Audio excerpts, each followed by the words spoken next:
for coming to this event of the Parish Festival 2025 with many events. And among those, all the events that we planned, we thought to invite some people that will speak about Cicely Saunders, that you can see there. And the group of people that I introduce now, and then they will speak. Jill, Irene, Blanca, then Mercedes and Andrew. They come from different backgrounds, but they are interested in the life of Cicely Saunders and what she represents for us. In particular, Jill works in a hospice called St. Joseph in the Diocese of Westminster, a hospice run by sisters, and is also one of the hospices where Cicely Saunders worked.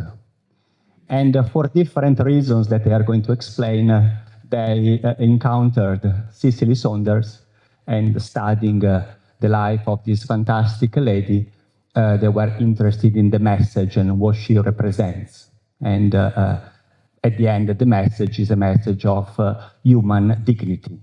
So she really valued the human person in the totality, and not just the body, the illnesses, but as a human person. So this is the reason why I thought to invite them to speak about Cicely Saunders. And also, as you know, in this very moment, these past years, the bill of assisted suicide is going through the parliament. And so we thought a lot, even in the parish, about what this means and the importance to defend life from conception to natural death, and to support human life till the end. So Cicely Saunders is an example of a woman who did that in her life. So again, thank you for coming, and I leave the floor to the five of them, and so we can welcome them with a round of applause. Thank you. We are a group of friends, as it says here. This is an extract from the Henry Newman Cultural Society website. We're a group of friends moved by the encounter with Christ to discuss issues of the day and their relevance to culture and what we see for us. So last year, there was a panel we had on the topic of assisted dying because of what's going through Parliament, which I'll touch on a bit later, but also with the context of a couple of our friends who work in the sector, work in palliative care and in hospices, to do this talk. And from that, in an event called the Oxford Convergence, which happened in March of this year, there was the opportunity to put together an exhibition on the life of Cicely Saunders. And it comes from the London Encounter, which was, again, a series of events happening up until the pandemic, looking at cultural relevance and things that are important for us today.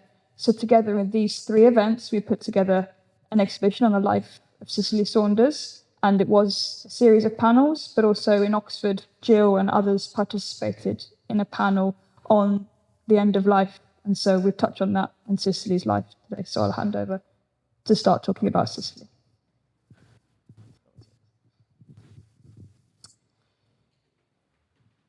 So, you matter because you are you. You matter to the last moment of your life. We will do all we can, not only to help you die peacefully, but also to live until you die. So this is something Cicely often spoke about to her patients, to those she worked with, to the world. And I wonder, thinking about it for ourselves, what it feels like when we are embraced like that despite our illness, despite our mental health problems, despite the difficulties we face, that we are embraced for just who we are. So why does Cicely so often repeat this phrase? What was at the origin? Tonight, I hope you get the chance to meet Cicely, to understand a bit more of her story and discover what were some of the decisive factors that led this woman to revolutionize the way terminally ill and dying patients were cared for. For me, it's clear that Cicely didn't wake up and was born with this desire to change the way people with terminal illness was cared for, but instead she lived an adventure. Every circumstance. She had an unhappy childhood. She was awkwardly tall and aloof. She had a stormy home life, an unorthodox academic career, the Second World War, falling in love multiple times with patients, grieving, breast cancer, the numerous people she met. She faced her reality and it led her on this journey. She came to understand that the dying people needed the friendship of the heart, i.e. vulnerability, care, love, but also the skills of the mind. On its own, neither would be enough. So who was she? Where did her story begin? So Dame Cicely was born in 1918, the eldest of 3 children. If school was an unhappy time for her, home was not better. Her parents' marriage was failing. Cicely was applied to go to Oxford. Even that, her entrance exam, she failed in that too to begin with. But she persisted and eventually was accepted at St Anne's College, Oxford, where she studied politics, philosophy and economics. However, during the Second World War, she felt increasingly uneasy about taking this academic path, and so she decided to become a nurse. However, it was not all plain sailing. She was very, very shy. People said that she had an inferior complex. She had this intense nervousness. But she was determined and ambitious to conquer her shortcomings concerning her shyness. The long hours of nursing was accompanied by an almost continuous backache. Cicely battled on in continuous pain, a real case of mind over matter. Eventually, she went to her doctor who said that she should stop nursing. And then she never went on to nurse again. But she didn't just wait around feeling sorry for herself. Instead, she applied to qualify for a job in public health back at Oxford. And so she began a job as a lady almoner, a modern-day social worker.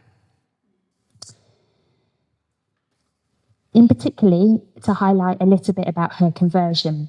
A lot of things were going on at home, and a lot of her emotional energy was taken up with these issues. But another little voice was ticking in her brain, the insistent need for religious faith. None of her family were religious, and they never went to church. But during her time at Oxford University, she started to read a book while she was waiting to study nursing called Good God. And this began to flip the switch a little bit. Cicely wasn't a person to do things by half, so then she read and read and read. She joined the choir, she started reading C.S. Lewis, and so began her journey. However, all of this was kind of in her mind. Her heart wasn't touched. It was like she knew how electricity worked, but lived in the dark. She longed for the light to be turned on. One holiday with some friends in Cornwall, there was a group of them that decided to go away together. They were all evangelical Christians. And specifically, they didn't want to invite Cicely because they thought she would find them all very earnest and sedate. And they knew what a powerful personality she had. But however, Cicely, she ignored all of that and she came anyway. At first, she seemed to just want to shock everyone. For instance, they didn't approve of sport on a Sunday, but she pointedly went out swimming just to prove them otherwise. But what she saw in them bit by bit was this idea of letting go to God, coming to God with nothing because that's all you've got to bring. After one of their group services together on holiday, she really pleaded with the Lord, saying, I want to try and believe and serve you more, but please can it be all right this time? She heard the Lord saying to her, it's not you who have to do anything, I have done it all. So the timing of this conversion for her was probably related as well, that a lot of things were happening at home. Her parents had separated. She'd been working very hard for exams. She was extremely tired. She was vulnerable. Like all of us, she was open. She was tired. Pain and exhaustion made her receptive. For the first time in her life, and there was to be many more, she was able to let go and surrender to the moment and to receive. Cicely's religious journey has started with the intellect. Now it was her heart that was calling out for sustenance, not just her head. But behind all of this activity was a question. What have I got to do to say thank you and serve? She was impatient to know the answer to this question, but since her conversion, she had learnt to be attentive, receptive, to wait for the future to be disclosed.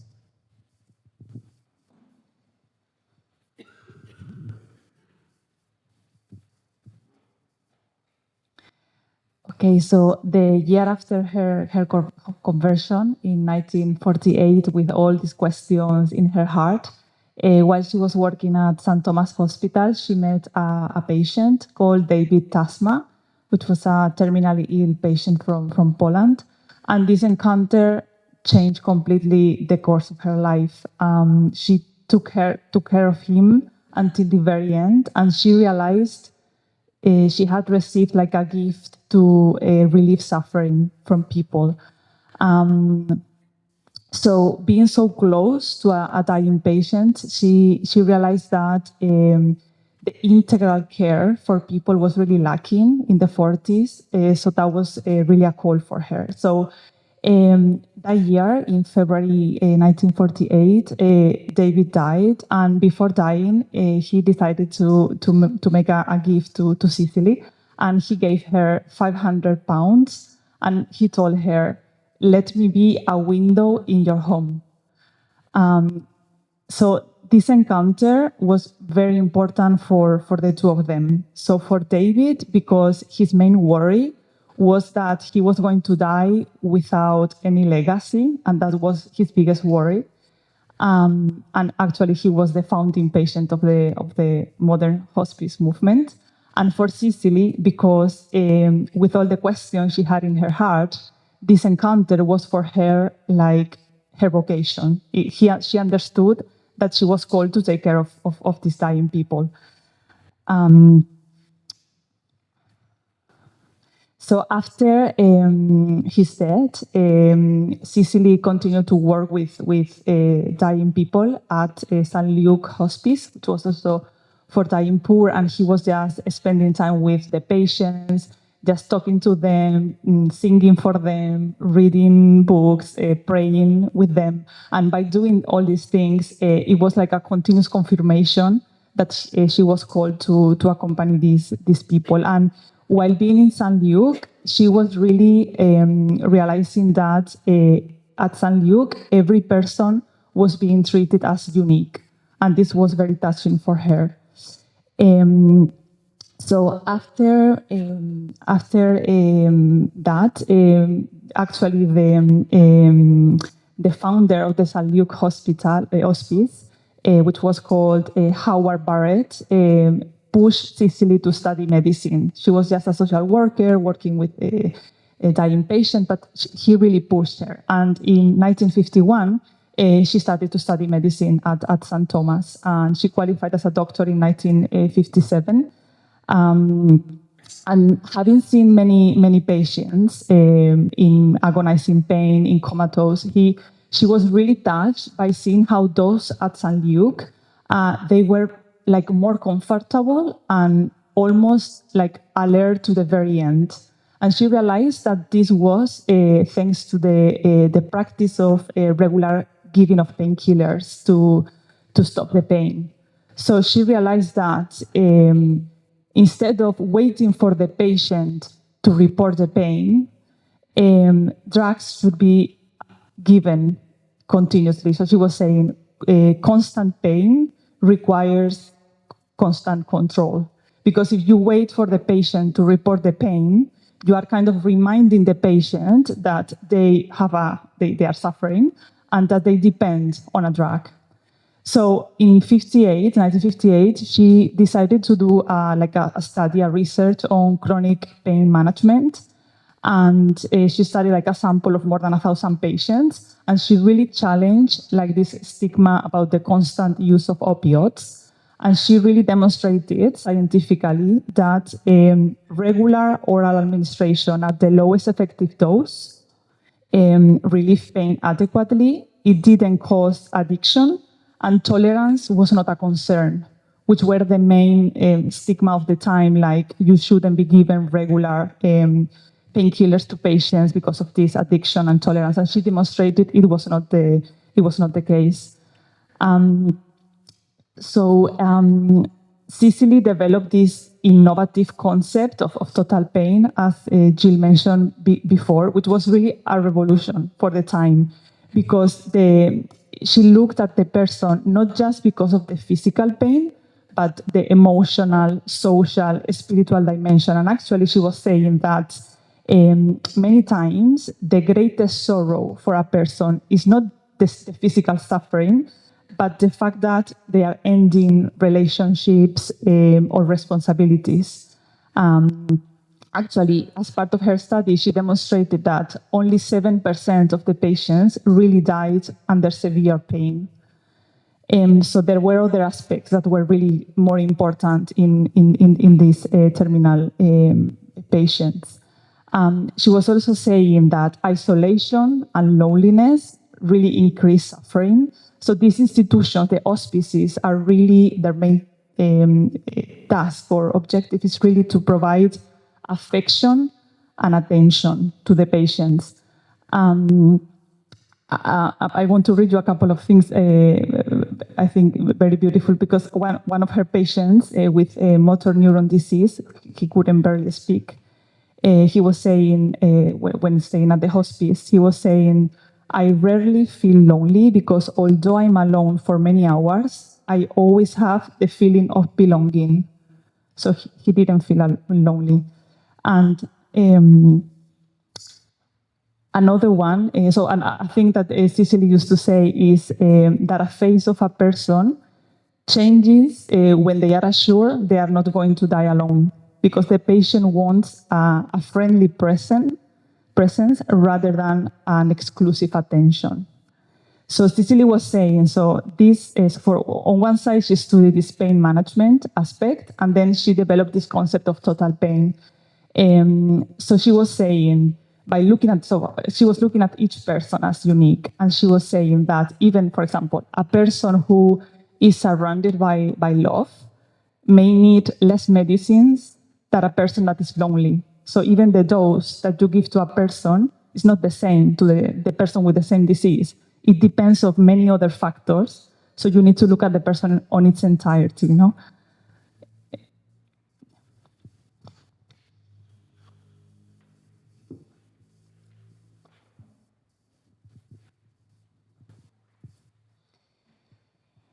So again, Cicely meets another Polish man. Seems there was a bit of a theme with meeting Polish men, but another patient again at St. Joseph's. And he was a man who was dying and was really waiting for his daughter to pass through her examinations. He was well liked on the ward. Cicely was quite fond of her. And when Cicely found out that his daughter had passed the exams, she went down on the ward wanting to congratulate the daughter, Anna. And she grabbed his hand and then he kissed it. And the daughter said, I think my father has very much fallen in love with you. And in that moment, Cicely's world again was kind of unmade, you know, because she then started to spend more and more time with Anthony. So she was still his doctor, but increasingly they shared about faith, they shared about their interests, they shared about their loves, about their struggles. And bit by bit, you know, Anthony was like, when you're around, things are different. Pain is different. My experience is different when you are there. And I think for Cicely too, she was falling in love with him. And journeyed very, very closely beyond the boundaries of what maybe we think about when we think doctor-patient relationship, nurse-patient relationship. But I think for me, for Cicely, going beyond the boundaries, willing to love someone, willing to stay with them in the messiness, willing to be by their side, moved her, and it moved her to do the things that she did in creating St. Christopher's eventually. And I think it was a relationship that was not just for him, but it was for her too. She came to understand through these very physical experiences that however great the pain, there was comfort, that there was something stronger behind that. And that something stronger was a presence. And of course, though, when he died, she suffered, she grieved, she cried every night for him. So she understood this kind of, what it is to grieve, what it is to love. You know, she had these real experiences that she could relate to her patients and that she brought to St. Christopher's all the time, stemming from her one-to-one experiences.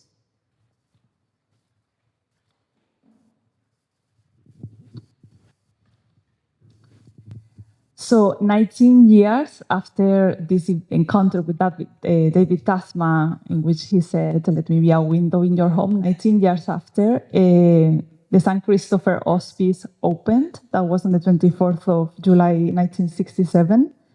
And in St. Christopher, as I said before, under Cicely's direction, the person was at the center, and it was being looked at by the relationship with the family, the context of relationship outside the family as well, and also the way the person was being able to face physical pain.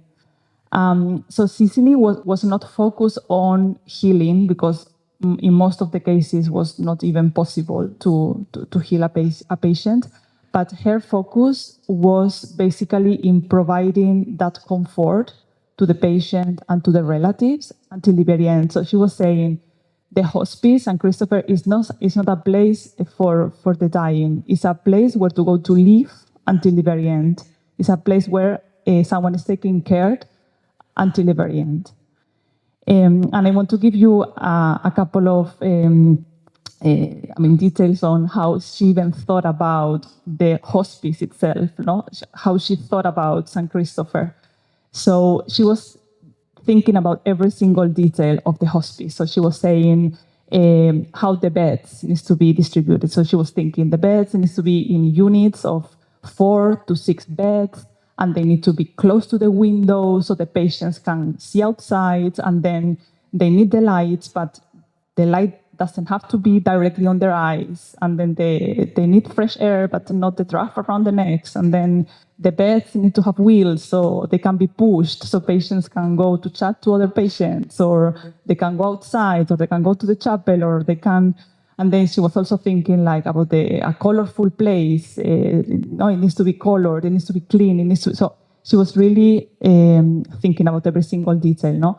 And then another thing that I really liked is she created a word, the Draper's word, which was for, basically she put together, it was for retired member of staff, and then she put it close to the playground, because she was saying St. Christopher is for the dying and for the living all together, for grandparents and for grandchildren all together. And then one thing I wanted to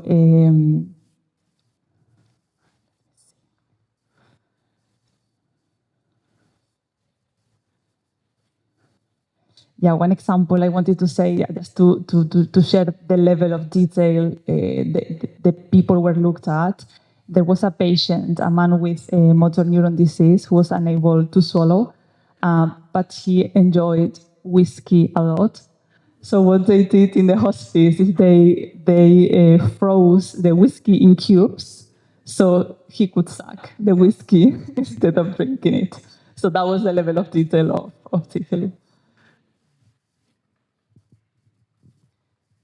The video now. So now we are going to watch a video. It's just 10 minutes, so you can see her actually speaking.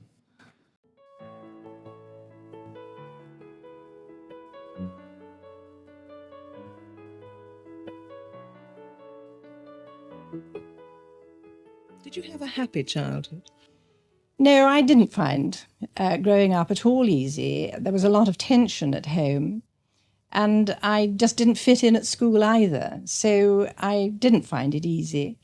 And I was a very obstreperous teenager. I remember my father saying to me, the trouble with your feelings is they need so much relieving. And, I was so tall. I was always falling over myself. I was too big. But finally, when I really became happy was when I started a nursing training. Well, I had a funny career in that I was nursing during the war, training, hurt my back and had to stop, and became a medical social worker. And during the time as a social worker, I realized how much a patient was part of his whole family and how important home was. But in the first ward I took over, there was a Polish Jew of 40 years who had an inoperable cancer. I was virtually his only visitor for the 2 months that he was there before he died. And we talked together about somewhere that would have helped him rather better than the very busy surgical ward where he was, because he both needed better symptom control, although he didn't have a particularly severe pain problem. But most of all, he needed to sort out who he was, dying at the age of 40 and coming from the Warsaw Ghetto, of course, leaving nobody behind and feeling he'd made no impression on the world for ever having lived in it. But as we were talking, he said he would leave me something in his will. He had an insurance. And he said, I'll be a window in your home. And the idea of openness to everybody who might come, openness to every future challenge really stems from that gift, which was, I think, the founding gift of the whole hospice movement, made by David Tasmer, who thought his name would never mean anything to anybody. That was really the founding. St. Christmas didn't have a name. The home was just a dream, a castle in the air.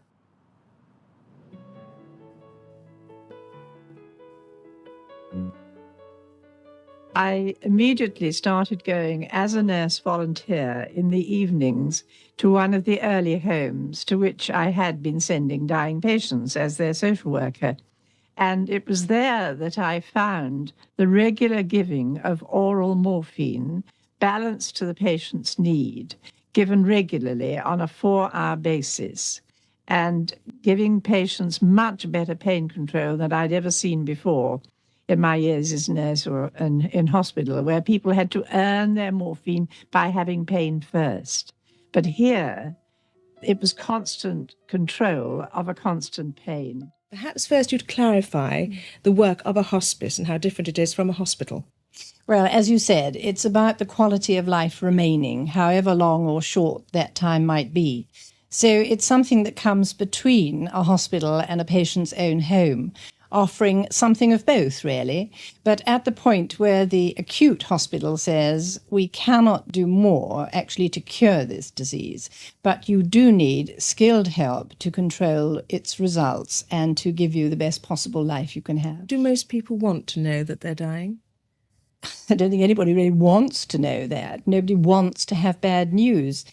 But you come to realize by what's happening in your own body, by how people around you are behaving, by the things they don't say as much as by what they do say. But the body has a wisdom of its own. And if you can manage to say yes to the ending of life, almost in the same way as you say yes to the other things that happen in life, then it can open up, and the strengths and the possibilities of that time can be made more apparent. And I think it's rather like the rest of life. If you deny a problem, you don't actually tackle it. So when you first are told, I'm afraid this is really serious, and as far as we as doctors are concerned, I'm afraid it's unlikely that you're going to get better from this, then that's a terrible moment. But in a sense, it's not as difficult as the vague fears. I don't know what's happening. I feel shut out by everybody. I remember a man saying to me, I couldn't think what I'd done to my wife because suddenly we weren't able to talk any longer. And then when I realized that she knew how ill I was and that I had been unknowing all this time, then we could share again. And I remember saying to him at that time, back at the beginning, would you rather that you had been told more or perhaps that she'd been told less? And he said, well, I think really the second, but at least we should have been together. A big part of what you do in the hospice is controlling pain, because that obviously is a big part of the fear of death, being in terrible pain. So how do you do that? First of all, we analyse what the situation is. I mean, how much of this pain is physical? And as you break down the individual causes, what can you do to it specifically? And that's not unlike a doctor setting out to diagnose the disease in the first place. You're almost diagnosing terminal pain as a disease of its own. But you need to look further than that, because pain is how you feel about it. Pain is how your past has made you think about it. Pain is how you're going to respond. Pain is what it's doing to your family. Pain is what it's doing to your feeling of meaning, of who you are. So looking at pain, it does mean looking at the whole person and looking at the person as part of his family. And then having analysed and assessed, then you start using your treatment, using the specific drugs to control a particular element of the pain, but also using your analgesics, the painkillers that everybody knows about. And it's been learning how to use those drugs and others too, and exploit them to the best way they can work.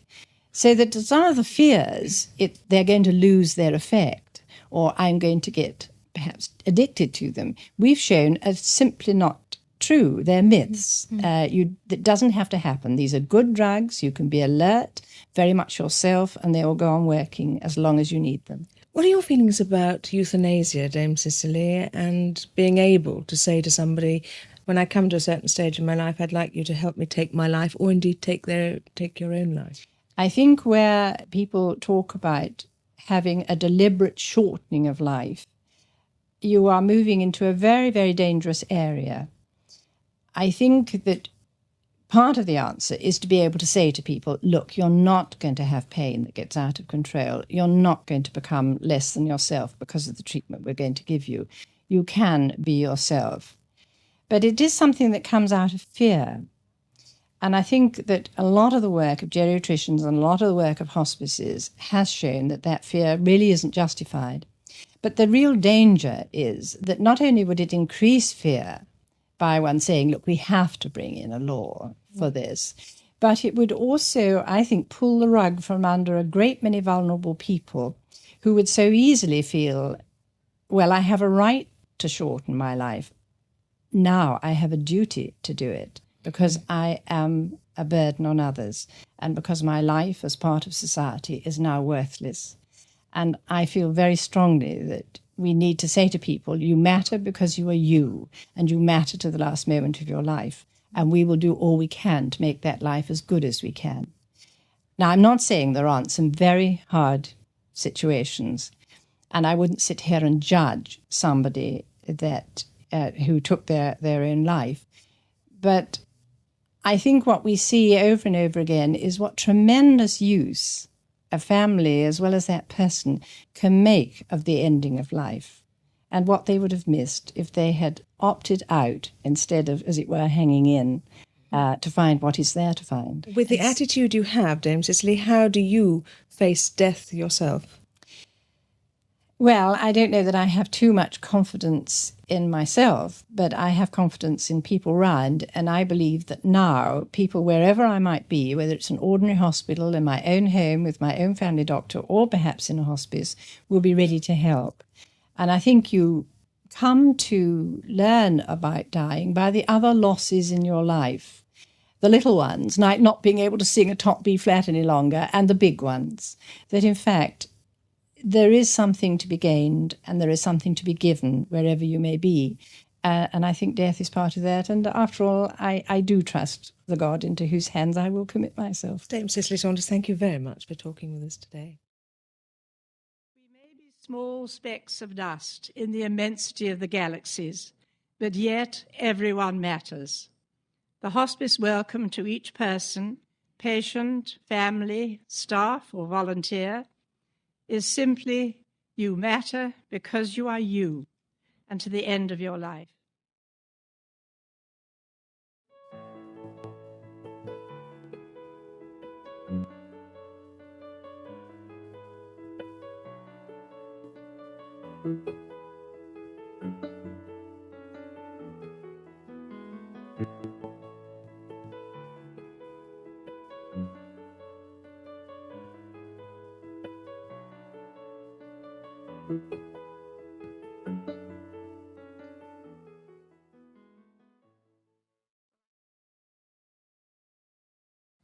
So to bring Cicely's legacy into modern day context, I want to take a moment to talk about what's happening here and now and how we've gone from the first St. Christopher's Hospice to the provision of palliative care in the hospice movement in the UK today. So you can see, the statistics are available on the panels, but you can see that 1/3 of the hospice funding is from the government. The rest comes from personal legacies and charities and donations. And as people who work in the sector can testify to, it's a postcode lottery. So whilst Cicely's legacy lives on, we still have a long way to go in the provision of palliative care. And then if you go on the flip side to what's happening in Parliament, we have on the right-hand side the Terminally Ill Adults End of Life Bill as amended, colloquially referred to as the Assisted Suicide Bill. This has just passed through its third reading in Parliament, through the House of Commons on the 20th of June, and it's something that is happening here, now, in the modern day, for all of us. Politically, it will go through the House of Lords, where it will be amended, and then there will be a 4-year implementation plan, to which there will be, potentially, the right to end your life with medical assistance. This marks a watershed moment. There's no shying away from that. It marks a watershed moment in how the state and the society looks at those who are terminally ill. But I wanted to share with you the quote from Cardinal Nichols on the day this went through Parliament. The decision of Parliament does not change our firm belief in the sanctity of life from conception to natural death. And it's the simple case of just because you can, it does not mean you should. So I think the legacy of Cicely Saunders in the 21st century is to offer that there is hope. There is the fundamental belief that you matter because you are you, that all of you, no matter what happens between now and when you die. So I wanted to end with this quote, and I'll pass back to Blanca to share some reflections on this.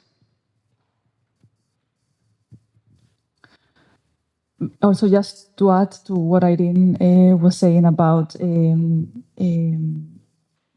the situation today, you just saw what Cicely was saying about euthanasia at the time.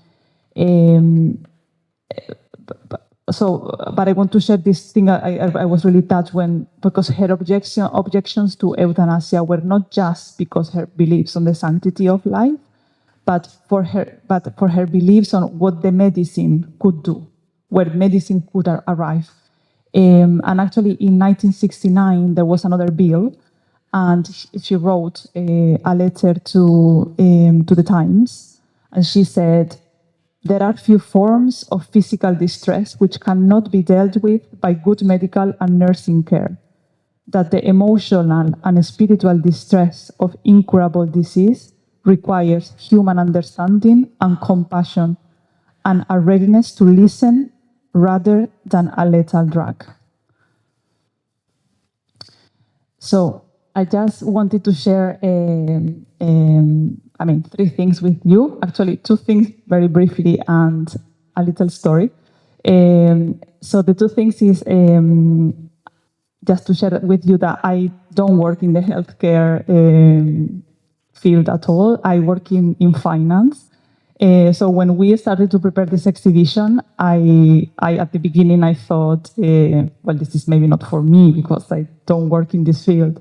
But when I started to read about Cicely and get to know her, I was really taken by her life. And I realized that Cicely's life is for everyone, because this passion she had for the person and for this total gaze on the person, it is something that I desire for myself in the place where I work and with the people I interact every day.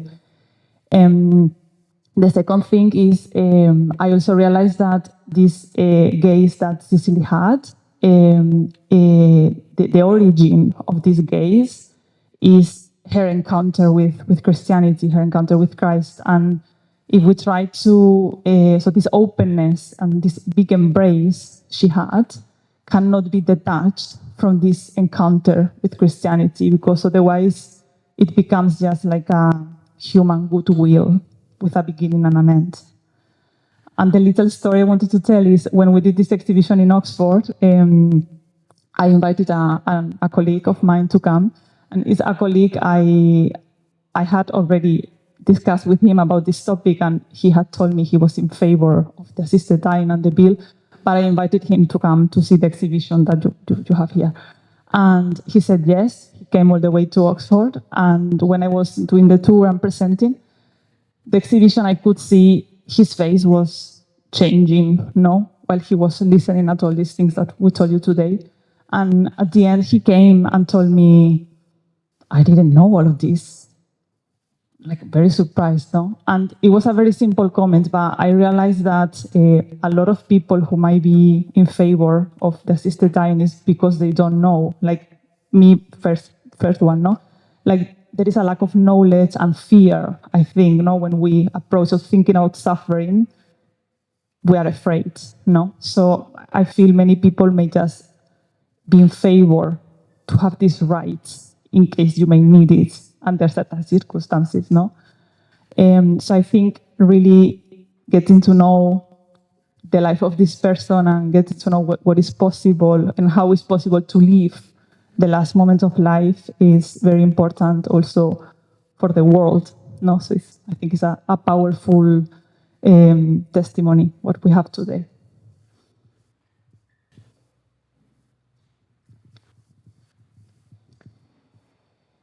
And yeah, I think similar to Blanca as well, I think for me, meeting Cicely changed my career. I kind of went in a completely different direction because I saw someone who lived her reality, lived her experiences, lived all of those messiness that make up ourselves, and saw a need and kind of responded to that. So I think for me, the way in which she looked at things and her journey, I kind of long for that same unity where our personal lives, our work is an extension of who we are, and we don't sort of reduce certain aspects to fit into work or to fit in at home.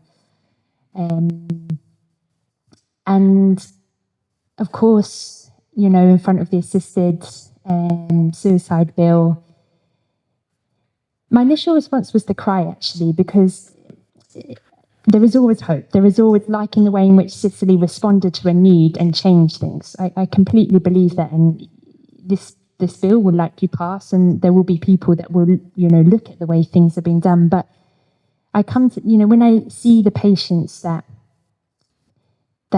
what they discover through the journey of suffering, what they discover through illness, what we discover through going through that, and to not have that support, maybe only to have a GP who probably is not going to really see you face to face, or you're ending up in A&E. What is that to live in that way, to die in that way? So, yeah, my heart cries to that. And I think, I understand there's a hospice kind of fairly close by here. And obviously, I guess for me, it's trying to get Cicely out there, getting palliative care out there to support that if you experience, and such a personal matter, but if you experience what that is to be looked at, for somebody to journey. St. Joseph's, we have a 24-hour number that you can call at any point in the day or night, and to know that there is someone there, even if we're not adding too much, but there's a presence there. So I guess we all have a duty to ask ourselves, what helps us in suffering? What helps us in pain? Is there a way to live these experiences in a different way? Does faith, does the church, does this community help us face suffering, face when we're sick? And I just share one brief encounter with a patient who was 33-year-old man. He had a brain tumour that was progressively affecting every part of him, his mobility, his ability to wash and dress. And every change of functioning, there was a period of adjustment for his wife. Initially, this big sense of loss and change, but each time they adapted their routine and began to live with this new way of being. The house was often filled with friends and family who helped with these changes towards practically, physically, and in the form of company. Towards the end stage of his life, he went blind. If he knew his wife was in the room, then he felt safe. As long as she was there, he would say that it's okay and that he could trust what is happening or who else might be in the room. Most times when I visited this gentleman, he would share with me how much he loved his wife and wanted to keep living for her. she too appeared to give everything to him. There was a point where we had to decide between him going to the hospice or staying at home. And he said that wherever my wife is, then that's okay for me.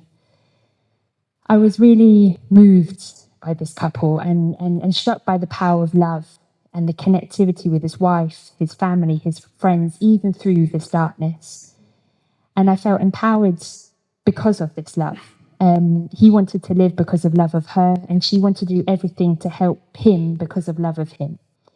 This showed me what love enables you to do, the journey that you can walk when you're in love. It questioned me a lot about whether I live from a love like this. I wanted to be loved and love in the way that they loved. And I asked myself the question, would it have been possible without suffering? Thank you.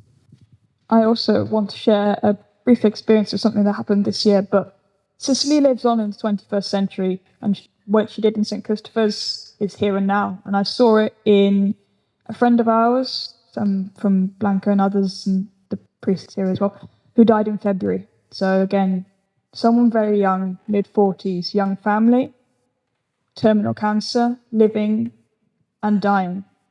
But that, when with the support of the palliative care and then engaging with asking Jill what it means, because until you've seen somebody go through this process, I didn't know who Cicely was. I didn't know the first thing about palliative care.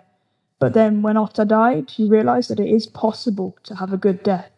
And I think the most important thing I take away from meeting Cicely through the work we've done to prepare for tonight, through the videos we've seen, through the London Encounter, Oxford Convergence, a good death is possible for all of us. Thank you very much, and we welcome any questions you have.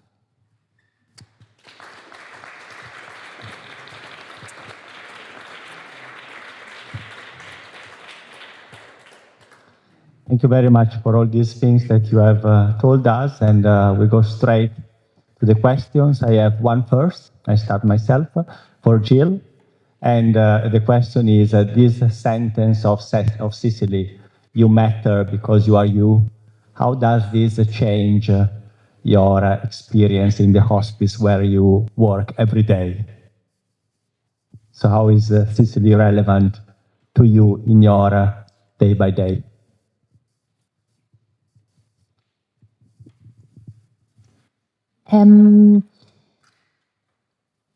I guess because we see so many people in so many different situations. We see asylum seekers, drug addicts, wealthy, poor, and no matter who they are, where they've come from in their life so far, what criminal acts they may have done, at that moment, despite all of that, to know that they are loved, that they are looked at. Because some of the most distressing deaths are, and some of the most difficult times to get on top of people's pain, are when they're lonely, when they're isolated, when there's loads of unresolved conflicts in their life. It's very hard to get on top of their pain. And I think sometimes I don't consider palliative care as a specialism in some ways, because often I think it's just about staying with someone and being with them and getting to know their dog, listening to their music, and recognizing who they are and trying to understand that. Who are they now when they haven't got their role as a lawyer? Or who are they now when they can't look after their kids? How can we, and it is, I'm not saying I have the answers to this, and I find it incredibly hard to show or to say in words how you can show someone that even when they can't do everything, even like with motor neurons disease, and eventually you can't move anything of your body, how can you really let that person experience that you matter? And that's a journey, but it's, I think, a lot about knowing that person, understanding what makes them smile, understanding who they've been in their lives, to stay with them, to be a presence. And obviously that takes from us in ourselves, being present and being nourished to stay in front of them, and for me to share my life with them and be ordinary and speak about ordinary things, you know, so that there's a, God willing, a truth between what we share. You said earlier that the hospice movement is funded a third from the government. Is it the government's intention to fully fund assisted suicide?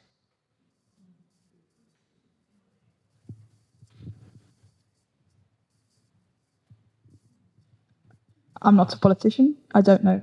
But from what I've seen following the House of Commons and the debates, the next step is to go through the House of Lords. So it's not law yet, but because of the legal system in the UK, the bill has gone through 3 readings and debates in the House of Commons, so that's where all the MPs sit, and then it will go up to the House of Lords for amendment. The general consensus is that they will not block this. Very, very rare is it that when there is a bill put through the House of Commons that it will be blocked.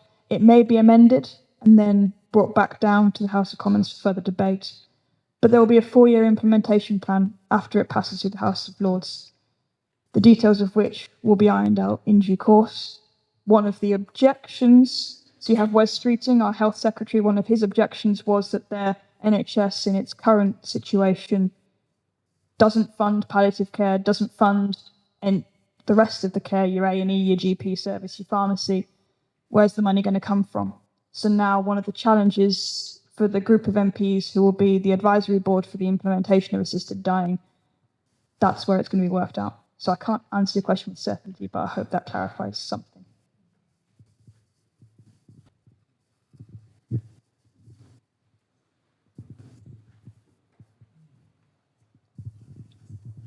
Perhaps a simple question so far as that my impression that I gained is that are you working in a care home? And so how do you convey, you spoke about mobile beds in a particular situation. How do we learn from what you're saying? Because you guys sound extraordinarily gifted in the way you're handling patients and how you're talking to them and guiding them and giving them total mental support and Christian beliefs, really. How do we, if we haven't got that gift or struggling with that gift, how do we get to the level which each of you had when you spoke? I think it's a really beautiful question. I think that many countries don't have hospices, they don't have a palliative care team, palliative nurses, because actually they have a community. They have people sharing life. They have a faith community. People have neighbours that are popping in and out. That death is actually a normal part. They're seeing people dying all the time. Whereas a little bit in our society, potentially, people are alone. We're not wanting to speak about death. We're not seeing death. We're not having wakes and things like, come from an Irish background, in the open casket, we're not seeing death in the same way. Maybe there isn't the time to look after people that are unwell. So I think it's not something special necessarily at all, but I think, and the big thing of what Cicely was doing was a community. So I think a community is how palliative care can be done, simple knocking on each other's doors, simple sharing in prayer life at the end of life, praying for someone who can't pray because their mind is elsewhere and struggling, So, for me, it's not something extraordinary. Sorry, were you going to say something there? No. Yeah. It's not something extraordinary, but I guess hospices exist here because there's so much need. So I guess palliative care really only comes in when there's no more cure. So we don't tend to really get referrals if they're still under having treatments that will cure the disease. So no is probably the answer. We only really step in as soon as treatment or things are not working, this situation is not getting better, and that's when we step in, because certainly with cancers and things like that, it can be difficult about who takes care of that person. So yeah, not really. We only really get involved when there is no more cure. Yeah. And thank you for what you shared, because I think that's very a clear example. And we talk about funding for this bill, but actually, yeah, it is so much more expensive to fund for social care for somebody, for carers, hugely. So they're going to be making a huge gain in money from bringing about this bill. We are very fortunate as Catholics that we believe, at least I hope we all do, that we are all created in God's image, and that as such, it is not up for us to take life. But the question I'd like to ask is, at which point does palliative care stop and the dignity of dying begin? I guess I don't really consider them two separate things, palliative care and the dignity of dying, because I think when you receive a palliative diagnosis, i.e. a diagnosis that's not going to get better, you're faced in front of death at that point, you know? So you're made to look at life. And like Cicely mentioned,